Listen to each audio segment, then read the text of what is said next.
ငါကတော့ mandelic acid ပါငါကဝက်ချံတွေကိုတိုက်ထုတ်ပြီးဝက်ချံအမာရွက်တွေကိုပါဖျောက်ပေးတဲ့သူပါဝက်ချံကြောင်းထစ်တဲ့အမဲဆက်တွေကိုလန်းဆက်လာအောင်လုပ်ပေးတယ်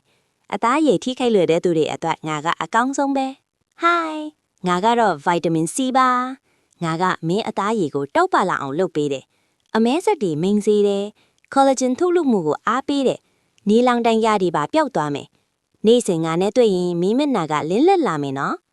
Hi ငါကတော့ glycolic acid ပါငါကတည်နေတဲ့အရည်ပြားဆဲတွေကိုချက်ချင်းခွဲထုတ်ပြီးမင်းအသားရည်ကိုချောမွေ့တောက်ပလာအောင်လုပ်ပေးတယ်ငါမရှိရင်မင်းအသားရည်ဟောင်းနှဲနေမယ်နော် Hi ငါကတော့ hyaluronic acid ပါငါကအဆိုဓာတ်ကိုထိန်းပေးပြီးမျက်နှာကိုပေးပေးလို့ဖောင်းဖောင်းရွှမ်းရွှမ်းဖြစ်စေတဲ့သူပါငါကိုဘယ်သူမှအစားမထိုးနိုင်ဘူးနော်